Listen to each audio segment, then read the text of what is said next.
юм жишээлх юм бол энэ дэр байгаа зүйлүүдийг шууд өөр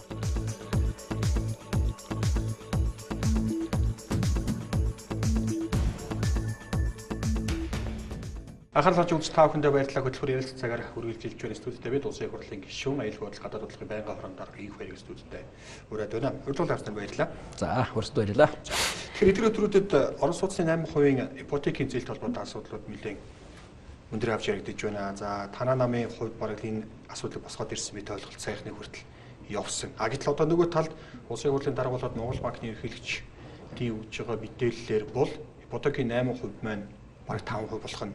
Зүгээр яг энэ бол иргэдэд бол яг зээл хүсэж байгаа иргэдэд бол мэдээж гой сонсогдно. Гэтэл нөгөө талд эдийн засгийн үр дагавар нь ямар байна гэж та зүгээр харж байгаа. За. Энэ арга хэмжээг авахаас аргагүй юм нөхцөл байдал бий болсон. Банкуд дээр чанаргүй болон найдваргүй зээлийн багц тасралтгүй нэмэгдэж байгаа. Ялангуяа энэ үйл хөдлөх хөрөнгөтэй барилгын салбартай холбоотой чанаргүй зээлийн хэмжээ эрс нэмэгдэж байгаа асуудал байна. Нийт энэ барилгын салбарт тойрсон, үйл хөдлөх хөрөнгө тойрсон нийт зээлийн багц үндсэндээ бараг 3.2 их найд төгрөгийг энэ салбарт ашиглаж зарцуулсан. Нөгөө талдаа зээл төлөлт хүндрээд эхэллээ.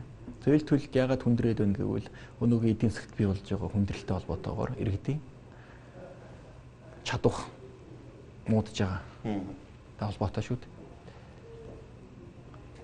Өнөөдөр орон сууцны буюу моргежийн зээл авсан иргэдээр одоо гол ачаал буюу энэ хөтөлбөрийн үр дагаврыг иргэд үүрнэ. За жишээлбэл та зээлтэй 8% зээлтэй.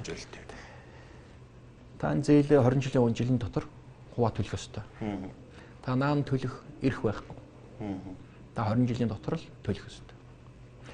Үндсэндээ та нэг 100 сая төгрөгийн зээл авсан бол энийг 230 орчим сая төгрөгөөр болгож төлөх ёстой. Өнөөдөр 100 саяар авсан таны орон сууц. Өнөөдрийн зах зээлийн үнэ нь 60 сая руу 70 сая руу унж асуудал гараад байгаа юм л да. Цаашдаа орон сууц үргэлжлүүлэн унахаар ийм эдийн засгийн нөхцөл байдал бүрэлдэж байна. Үндсэндээ 100 сая төгрөгийн үнэтэй байшин 50 сая болно гэсэн үг. Ийм үед Монгол банк эрх барьж байгаа арчилсан нам энэ хөтөлбөрийг санаачилсны хувьд энэ эдийн засгийн жам ёсоор явж ирсэн энэ салбарыг улс төрийн үүднээс эвдэж бужигнуулсны хувьд үнийн юм хөөсрөлтийг бий болгосон, хоосон үн өсөлт явагдсан. Өнөөдөр эдийн засаг нөхцөл байдал эргээд харахад бол тэр хөөсөрсөн үнийг одоо төлөх чадвар ард түмэнд байхгүй болж хувирлаа шүү дээ. Нэг ийм жишээнүүд хэлье л да. Өнөөдөр 2 жилийн өмнө ингээ бодъё л да. Үнээс нүүрсний үн үндсэндээ 5 дахин унчлаа. Манай экспортын гол дүүхий дэв. За төмрийн үн тасралтгүй үн гэж байна. Бараг 6 дахин унлаа. Зэвсийн үнийг дахин унчлаа. Алтны үнийг дахин унчлаа. За газрын тосны үн бараг 5-6 дахин унжаах шиг байна. Тэгэхээр барилгын салбар маань өөрөө орон сууц маань нийт байшин барихад шаардлагадах материалын үндсэндээ 70 орчим хувь, дундаж авахад 70 орчим хувь импортоор буюу гаднаас авдаг. Барилгын материалын гол түүхийд үн нэг унаад ирэхлээр одоо барилгын салбарт шинэ үн тогтох болцоо үүсчлээ л дээ. Тэгэхээр өнөөдрийн улаан Монгол улсын хэмжээний 50 гаруй мянган орон сууц борлогдохгүй байгаа нь үндсэндээ нэг бараг тонн арматур $1000 үед баригдж эхэлсэн байшингууд байхгүй юу? Нэг тонн арматур байна. Гэтэл дэлхийн зах зээл төмрийн үний огцом уналттай холбоотойгоор кокс чинь нүүрсний уналттай холбоотойгоор 1 тонн арматур одоо $200 руу ороод ирлээ л дээ. Тэгэхээр өртөг үндсэндээ 5 дахин хямдарч эхэлж байгааз.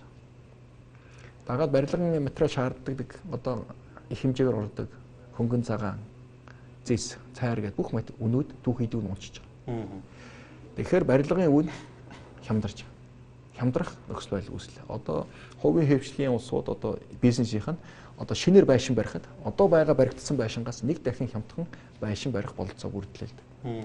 Гэтэл иргэд өөрөө үнэтэй байшин авчихсан. Үнэтэй байшингаа хүүтэй авчихсан. Үндсэндээ 100 саяар авсан байшин нь зах зээл дээр 50 болоод ирж яхад нөгөө 100 саяын зээл авсан хүн маань энэ байшингаа 230 болж төлөх болчихж байгаа. Энд л асуудал үүсэж байна. Эндээс хэн хохиргоогоо иргэд хохиршүүлдэг. Энэ зээл авсан иргэд хохирно. Эргээд энэ зээлээ төлөхөд хүндрэл бий болж байгаа. Тэгэхээр эхний арга хэмжээ болгож Монгол банкны ерөнхийлөгч энэ санаачлал дээр зээлийн хүүг нэг 5 болох санаалж гаргаж байна л да. Арчилсан намын дарга 2. Энэгээр асуудал шийдэхгүй. Нэг иргэдийн ачаал хэвээрэл байна. Авсан хөрөнгө оруулалт моргэж нь хөрөнгө оруулалт нь үр дүнгүй үн цэнэгүй болж хувирж байгаа ноцтой асуудал. Энэ моргежийн хөтөлбөр эхэлж байгаа үед бид бас анхааруулж л байсан. Энэ Америкийн алдааг бид давтах вэ? Америкт болсон моргежийн томоохон хямрал байна шүү дээ. Тэгээ олон сая иргэд орон сууц алдсан. Буюу моргежийн зээлтгэл утгагүй болж хувирсан юм том түүхийг бид тодтуул тооцолсон байна л да. Тэгэхээр дэлхийн зах зээл түүхийдийг унаад ирэхээр дагалдаад материалын үнэ дагаад барилгын үнэ шинээр тогтно. Тэгэхээр иргэдийн хөрөнгө оруулалт үржихгүй болж байгаа юм. Тэгэхээр нэг 8% зээлийг 5% болгохоос аргагүй. Болж игэл энэ зээл дээр бүр онцгой нөхцөл гаргах. Зээлийн хүүг тэглэх асуудал байж болно. Эсвэл зээлийн гэрээг шинжлэх асуудал байж болно. Энэ барилгын зээлийн үнийг ахиж тогтоох шаардлага гарч магадгүй. Эндээс улс төр гэдэг өөрөө эдийн засгийн замын усны явж байгаа салбарыг хэд оролцож үүмүүлэх нь эцсийн үр дагавар нь иймэрхүү жишээн дээр л очиж буугаад байна л да. Тэгэхээр энэ их ноцтой Монголын эдийн засаг том хүндрэлийг үүсгэх нь бодтой болчихлоо л да. Нэгд импорт ирсэн юм чинь 5 сая хэллээ. Газар нутгийн бараг 5 6 дахин буучлаа гэдэг нь бас марад буурмаар юм. За энэ дээр бид бас шаардлага тавиал байна л да. Асуудал хөндөөл байна. Буух ёстой. За эдийн засгийн Монгол улсыг тэтгэдэг экспортын гол түүхийдийн үн төрөүний дурдсан дагуу ингээд унчлаа. Орлого муутчлаа. Нөгөө талдаа Монгол улсын хамгийн том гаднаас худалдан авдаг зүйл бол нефт бүтээгдэхүүн. Энэ жил бид нэг 1.1 сая тонн нефт бүтээгдэхүүнийг 1.2 тэрбум доллараар худалдаж авсан. Тэрбум долларын одоо импорт. 2 их 80 төгрөгийг бид шатхуун зарцуулдаг. Энэ шатхуун нь өөрөө Монгол улсын одоо нийт бүх салбарын өртөхийн суур болдог. Уул уурхай эрхлэхэд шатхуун, газар тариалан шатхуун, худалдаа үйлчлэгээ шатхуун, бидний авж байгаа захиргаан дулааны суур үн бүртгэхэд шатхуун шийдвэрлэх үн тогтоодог. Гэтэл дэлхийн зах зээлээс юм өндөр үнэтэй шатхуунаар бид нүүр салбарлоод зах зээлд өрсөлдөхээр өршөлж чадахгүй болчихж байгаа. Ийм өндөр үнээр бид зэсээ олборлохоор өнөөдөр Эрдэнэ төгөлдөр маань алдагдлаар ороод эхэлж гисэн. Яагаад гэвэл шатхуун. Монгол ирдэг жуулчдын тоо тасралтах унаад эхэллээ. Яагаад гэвэл Монголын Мят компани хамгийн өндөр шатхуунаар нисдэг. За Монголын жижиг дунд үйлдвэрлэлийн бүх одоо түүхийд бараа өршлөх чадвараа бид алдаж байгаа. Яагаад гэвэл бид дэлхийд хамгийн өндөр үнэтэй шатхуунаар түүхийдээ бүтээдэг. Энгийн жишээ хэлэхэд газар тариалан Монголын стратегийн гол салбар. Монголд хэл гурил 1000 төгрөгөөр бүтэж байна. Хэлийн цаана наавшигт нэг кил гурил 600 төгрөг болж байна. Одоо Оросын хамгийн захын тосгон 600 төгрөг. Тэгэхээр бид яхаараа ийм үнэтэй юм хэрэглэх ёстой юм. Тийм биз? Сая барилгын салбарын хөөсрөлттэй холбоотойгоор Монголын барилгын үн үндсэндээ Америкийн үнээс давж эхэлсэн шүү дээ. Америк Европын төвшөнд одоо үнэтэй болж эхэллээ шүү. Тийм. Ийм үнэтэй зүйлийг бид хэрэглэхэд өнөөдрийн хямрал байдал одоо бий болж байна. За энэ шатхууны үнийг үнэхээр аж ахуйн нэгжүүд нь одоо их шунаад энэ яг Петровс компаниуд, Магнатрик компани хийгээд байгаа зүйл биш шүү дээ. Эдгээр нэмдэг л нэг 3-5%-ийн ашгаа хийгээл, борлуулалтаа хийгээл олон төмөд үйлчлэгээ хүргэж байгаа. Шатхууны үн юм өндөр байх асуудлыг засгийн газар бий болгож байгаа. Засгийн газар онцгой албан татварыг өндөр тогтоож улс төсвийн орлогыг бүрдүүлж байгаа. Нэг талдаа төсөв бүрдүүлэх зайлшгүй шаардлага. Өөр арга байхгүй. Үндсэндээ эдийн засаг хүндрээд ирэхээр нэгд бүтээгдэхүүнээс илүү одоо онцгой татвар яг төлөх салбарг болчиход байгаа байхгүй. Тэгэхээр энийг амарчлаад нэг авч байгаа. Нөгөө талдаа ийм өндөр шатхуунаар бид нар захиргаан үйлдвэрлэж байна, дулаан үйлдвэрлэж байна, бүх бизнесийн үйл ажиллагаа яваад эхлэхээр эргээд Монголын бизнесийн өрсөлдөх чадвар тэр хэмжээндээ өөртөө унчиж байгаа. Ингээд нэг бодлогоор нөгөөгөө үүсгээд нэг бодлогоор нэгийг өршлөх чадвархаа алдаад байгаа нь энэ л дээ. Тэгэхээр одоо 2016 гараад 6 хонж байна. Биднийг юу ямар жил хүлээж байна вэ? 17 гэд нэг айхтар том бондуудын эргэн төлөлтүүдийг хийх он бас ахаад хүлээж байдаг. Сонгуулийн жил байдаг. Ер нь нөхцөл байдал яаж буухаар байна? За сонгуулийн шинэ хууль батлагдсан. За сонгуул болдгоор бол болно. Энд бас юу болцсон ашиг хэлэхэд бол сонгуул ирэх энэ оныхоо 6 сарын сүүлээр явдаг хугацаанд явна. Ямар нэгэн олон улсын хуралтай холбоотойгоор сонгуул хойшлох асуудал байхгүй. За энэ батлагдсан хуулиар энэ асуудал нэгмөр болсон. Шийдэгдсэн гэдэг мэдээллийг өгье. За нийт монголчууд бид маш хүндхэн томоохон сорилтыг л одоо даван туулах шаардлагатай болж байна да. Энэ онд. Сүүлбэр 2-3 даварх нь ирэх жилүүдэд. Хаа яа. Тий. Миний бодлоор ойрын 5 жил бид их хүнд үеийг даван туул. Хүнд. Одоо бол орлогын маань их үүсвэр үн түрүүнд дурдсан дэлхийн зах зээл 5-6 дахин уналттай байна. Бид уулуурхаа дээр хэд анхаарад улс орныг авч явж байсан хөдөө аж ахуй, хөнгөн хүнсний үйлдвэрлэлийн суурийг хайчихсан. Импортоор маш их хэрэглээг хангаад эхэлчихсэн байсан. Эргээд уулуурхаа маань унахаар эргээд харсан хөдөө аж ахуй, хөнгөн үйлдвэрийн салбар маань бас унчихсан. Ялангуяа саний шатхуун толботой мөрчлөг чадвар алдчих байна. За тэгэхээр мал аж ахуй дээр ихэд үржил селекцээс асуудлыг засаг үндсэндээ бодлогын гадуур хайсан байна. Малчтаа даатгсан. Энтэй холбоотойгоор Монголын мал аж ахуй өршлөх чадвар алдаж байна. Бид хэдийгээр 2 хөрштэй мах гарах хүсэж байгаа боловч 2 хөрш авч өгөхгүй байна шүү дээ. Ягаад гэвэл манай мал стандарт нийцэхгүй байна. Мал эрүүл биш байна. Мал эрүүл биш болохоор малын дагалдах түүхийн идүүд бас үн дагалдаж унж эхэлж байна.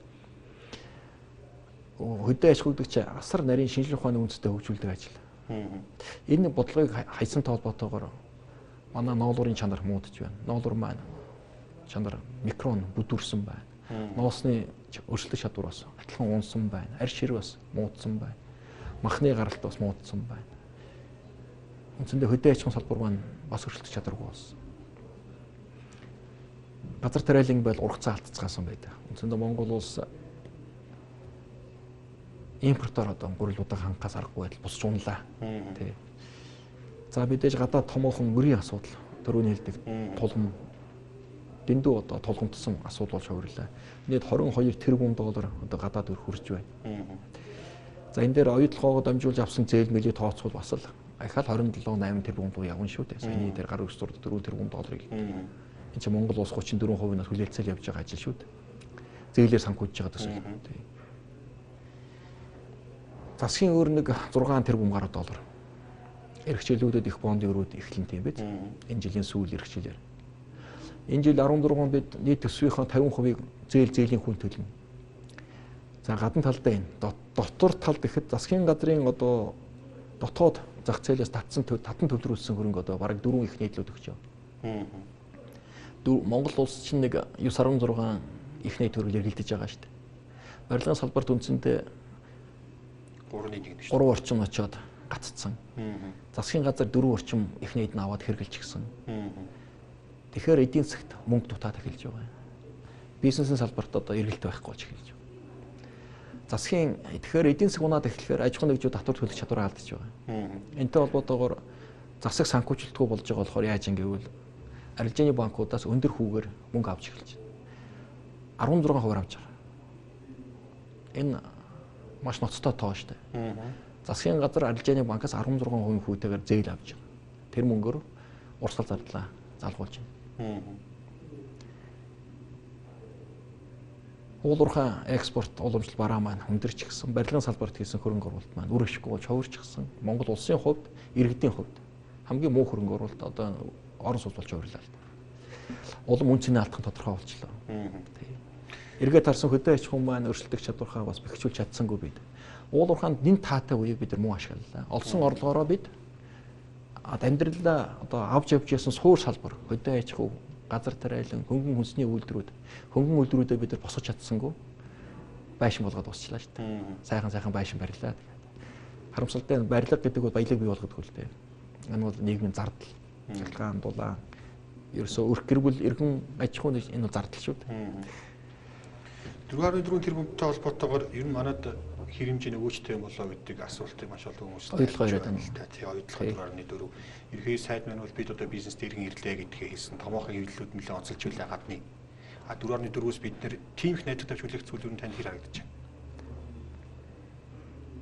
Бид энэ төслийг оролдоогүй байсан бол өнөөдөр 76 амын ашиглалтанд ороод өрөөгөж өгөөд хямралтай үед их нэмэр болохоор л байлаа л да.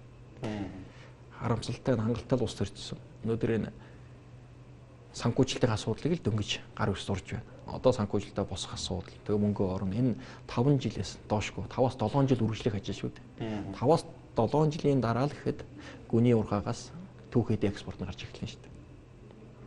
Тэгэхээр өнөөдөр гэрээ хийчихээр маргаа сайхан болох юм байхгүй. Ахад бид нэг 5 жил би түрүүнийг 5 жилийн хугацаа байгаа гэдэг нь тэр 5 жилийн дараагаас бид оюутлогоогоос орлоготой болж эхэллээ гэсэн үг.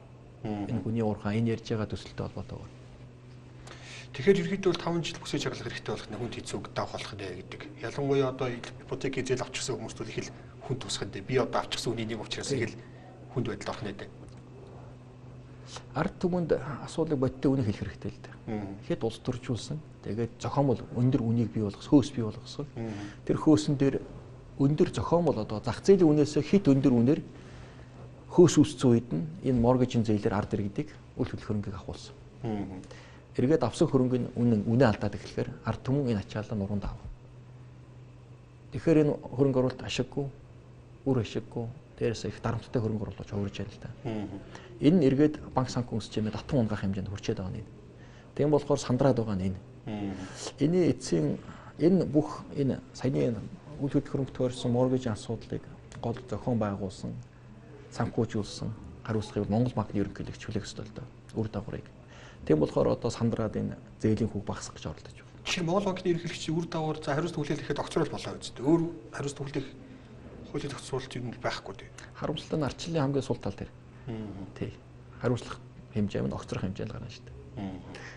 Сонгуулиудыг та зохицуултлаа. Ерөнхийдөө бол хоёр том нам сонгуулийн хуулийг өөртөө ашиглалтайгаар шийдчихлээ. Бусад намууд, жижиг намуудад одоо боломж олгосонгүй гэдэг зүйлээр түүн дээр нэг заалт их тодорхойлоод байгаа нь тойрогт ялд байгуулаагүй бол профессионал дээр санал авсныг энэ хоёр нам хувааж авах нэ гэдэг зүйлийг яриад байна. Энэс нэг талаас үнэн харагдаад байна. Үнэн. Тийм болохоор ирэх барьж байгаа намууд л хамгийн өөрт ашигтай сонгуулийн хөлбөрийг л гаргадаг. Тэгэхээр жижиг намууд том нам болох хэрэгтэй. Парламент судалтай болох хэрэгтэй. Энэ одоо бас л гашуун үнэ. Тэгэхээр одоо энэ сонгуулийн хуулийн хүрээнд л одоо өөрчлөлт. Сонгуулийн хууль батлагдсанаар улсын их хурлын ерөнхийлөгчийн орон нутгийн хуулиуд бүгд байхгүй болж байгаа гэж ойлгогдож байгаа.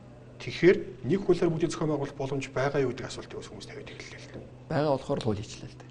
Хууль тэрнүүд баталсан. Цаа чинь хувь гишүүний хувьд хэр юу чамбаа хууль болсон гэдэг үгүй энэ сонгуулийн хуулийг. 3 хуулийг нэгтгэхэд их л шахуул явуулчлаа та. Яг та сонгуулийн ерөнхий процессууд нь их адилхан шүү дээ.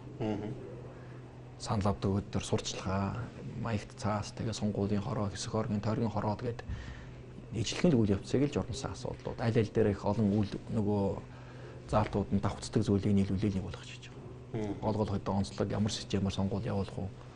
Гишний тойрог байх уу, хэдэн мандат байх уу гэдгийг шийдээ явчихж байгаа болохоос ш. Бусдаараа нэг айхтар муудаад байгаа юм байхгүй. Хууль жоо чамбараа л байна. Сайжраа л байна. Ялангуяа орон нутгийн сонгуул, аймаг нийслэлийн иргэдийн хурал, их хурл хоёр хамт явах нь их сайн үр дагавартай болов гэж бодож байна. Ялангуяа орон нутагт намын жагсаалт гэдэг юм байхгүй болж байна. Тэгэхээр намын нэрийн ард нуугдаж гарч ирдэг байсан зүйл байхгүй. Яг л ард түмнээр шүүлэгдэг тогтолцоо орчлоо л доо. Энэ их хамгийн сайн дэвшил нь энэ зүйл болж байгаа шиг байна. 50% санал 50% машинаар тоосны гараараа тоолно гэдэг. Энийг 50% хүртэлх юм байлээ нэгдүгээр. 50% ч биш 50% хүртэлх юм байлээ. Гэхдээ яг зөв иргэдийн хувьд бол сонгуул шудраг байгаасаа гэдгийг мэдээж хүсэж байгаа. 50% хүртэлх гэхээр маань яг энэ маань та бүхний хүссэн хэмжээд бол мэдээж биш баг. 100% бол тоолё гэдэг саналыг бол танаас гараад байгаа шүү дээ. Яг хөө нийгэмд эргэлзээ бодиттой болцсон асуудал бил хар хайрцаг тойрсон асуудал, програм хангамж тойрсон асуудал, ганц Монголд биш дэлхийн нийтэд болслоод туулаад алдаад оноод гарсан сургамж шүү дээ. Тэгэхээр энд би түрүүнд дурдсан эрх чиглэлүүдэд асар хүнд сорилтыг би даван туулна. Энэ хүнд сорилтыг даван туулахад төр засаг доктортой байх хэрэгтэй. Төр засаг чадамжтай байх хэрэгтэй. Тэрний гол баталгаа сонгуул юм баг. Сонгуулиар олонхын одоо итгэл хүлээсэн сонгуул өгсөн иргэн ямарсан өгсөн саналд эргэлзэхээргүй. Миний саналыг зөв тоосноо буруу тоосноо гэдэг нь эргэлзэхээргүйгээр сонгуул хийж чадах хэрэгтэй байна. Тэгжээж төрөн докторч нь хөндлөнгийн ямар өдөө хатгалга гэдэг юм уу өмнө шуугаан одоо нэвийн их замбраагүй байдалд автахгүй байх болцоо бүрдэн. Яагаад гэвэл энүүд ард түмний яг сонгосон төр засаг. Ямар нэгэн шалтгааныг л өгүүлэхгүй байх хэрэгтэй. Тэгээд тэр чадамжтай төр засаг нь тэр их хурлын улс орны өмнө ирж байгаа томоохон сорилтуудыг шийдвэрлэх болт. Ялангуяа энэ өр зээлийн эдийн засгийн томоохон уналтыг яаж бид давж гарах уу? Эргээд Монгол улс эдийн засгийн бүтцээ бид яаж өөрчлөх үү? Бидэнд эдийн засгийн бүтцээ өөрчлөх томоохон одоо сорилт ирлээ. Мөн үндсэн хуулийг одоо өөрчлөх зайлшгүй шаардлага бий болж байна тийм биз. Тэгээд энэ нийгмийн амжиргааны томоохон уналт энэ өөрөө нийгмийн маш олон сөрөг үр дагаврыг дагуулна шүү дээ. Энийг яаж даван туулах вэ гэдэг асуудал шүү дээ. Энийг шийдвэрлэхийн тулд сонгуул сайн хариуцлагатай болох ёстой. Тэгэхээр сонгогч олон хүмүүлийг сонор сэргийг байх хэрэгтэй. Одоо ойр зургийн юмар ард түмнийг иргэдийг худалдаж авах асуудлаас тийм биз өөртөө үнэлэх хэрэгтэй болох байх. Үнэлэх, зөв үнэлэх, төр засгаа байгуулах. Ирээдүйд ирж байгаа тэр амьдрал тулж байгаа хүн сорилтыг давхад үнэхээр тэр шилдэг гэсэн охид хөвгүүдээр бид гарах хэрэгтэй бол таарна шүү дээ. Тэгэл бид одоо хамтдаа л үзэн дээд зэргийн сахилгуудтай, зохион байгуулалттай нэлээ хариуцлагатайхан шиг л хатуу уюудыг л бид эвтэй нэгдэж байж л давт туулна шүү дээ. Өөр тэрнээс яг өнөөгийн нөхцөл байдалтай ийм хүнд байдалтай бид үнэхээр нүүр тулж байна л да. Үнэхээр хэцүү. Таны даргалж байгаа хороотой холбоотой нэг асуулт. Төвийг сахих гэдэг асуудал яригддаг. Одоо яг таны ярьж байгаа байг орон дээр яригдж байгаа хэлцэгдэж байгаа байх. Энийг зарим хүмүүс ер нь янз бүр дүгнэж байх шиг байна. Та хуугшины үед байнгын даргын зүгээс гэдэг юм уу дүгнэлтэх боломж юу нэр байд юм уу зогстой юм уу яа гэм бэл ер нь зүгээр энэ хуультай холбоотойгоор ямар байр суурьтай байгаа вэ? За Монгол улсын ерөнхийлөгч санаачлаг гаргасан. Монгол улс байнга төвийг сахих тухай санаачлаг гаргаж дэлхийд дахиндас энийг мэдээлсэн, мэдэгдсэн. Монгол улсын гадаад болон дотоод бодлогыг тодорхойлох онцгой бүрэн эрх нь улсын их хурлдаа байдаг. Тийм болохоор ерөнхийлөгч байнга төвийг сахих тухай энэ санаачлагаа хууль болгож улсын их хурл өргөн барьсан. За байнгаараа хуулийг хүлээн авсан. Хилцүүлгийг хийж эхэлсэн. Одоо хилцүүлэг хийгдэж байна гэж ойлгох хэрэгтэй. Энэ ердийн одоо хуулиудын дагуу их төрөвчлсөн маягаар шийдээд парламентын одоо тухайн өдрийн хурлын эрдсэр ч юм уу эрдцээнд бид мэдэн шүү дээ 17-8 конотоор шийдэх хэл биш л дээ. Энэ өөрөө Монгол улсын хувь заяатай холбоотой томоохон бодлогын том өөрчлөлт дагуулна. Үндэсний аюулгүй байдлын үзэл баримтлалыг өөрчлөлт орно. Гадаад бодлогын үзэл баримт өөрчлөлт орно. Батлан хамгаалах бодлогод өөрчлөлт орно. Тийм болохоор бид бүх энэ салбарын нарийн шинжээчид, экспертүүд үе үеийн одоо улс орны удирж явсан төрийн тэргүүнүүд, ерөнхий сайд их хурлын дарга, батлан хамгаалахын сайд, гадаад хэргийн сайд нар гэсэн юм бүрэлдэхүүнтэй бид нэлээд уулзж байна. Эдрээсээ санал бодлыг авч байна. Ингэж нэлээд сайн долоо хэмжиж нэг огтлох шаардлагатай ийм л том бодлогын зүйл юм байгаа юм даа. Тэгээ асуудал бол хилцээд явж байна гэж бодлоо. Илүү дэлгэнгүй мэдээл одоо гэдэг юм уу их хоёр гэдэг хувь гишүүний байр суурийг батлан хамгаалахын сайд хийжсэн хүнийг байр суурийг тодруулбал ер нь яг энэ төвөөс их бодлого төр байна. Би байр сууриа илэрхийлэх болоог мэдээлэл дутуу байна. Хөрш орнууд асуудал яаж хандаж байна? Дэлхийн хамтын нийгэмлэг улс орнууд энд асуудал яаж хандаж байна? Бусад гадаад орнуудын бид нар туршлагыг судалж байна. Ялангуяа манай бүс нутагт байгаа Туркменстан улсын туршлага байна. За олон жил Европт энэ байр сууриа бэхжүүлж чадсан Швейцарын туршлага байна. За тэгээд Европт болсон бас төвийг сахих байр сууриа илэрхийлж исэн Бельги зэрэг улсууд байсан. Тэгээд тэр улс орнууд төвийг сахих байр суурь тэр статус хэр одоо бусад орнууд хүндэтгсэн бай. Хэр одоо тэр баталгаажуулж чадсан бай гэж зөндөл олон алдаа оноо байгаа л да дэлхийн ертөнцид. Энийг бид сайн судалж байна. Мэдээллүүдийг цуглуулж байна. Түрүүний хэлдэг их яарж гарах асуудал биш юм байна. Заавал үзэгчдэд ярилцлага өргөдөрлөж байгаа студид бид улсын их хурлын гишүүн, улсын их хурлын аюулгүй байдал гадаад бодлогын байнгын орон дарга их хоёрыг үрж оролцуулж та бүхэнд цаавын асуудлаар гишүүний байр суурийг хүргэлээ. Хөдлөлт авснаар баярлалаа. За баярлалаа. За.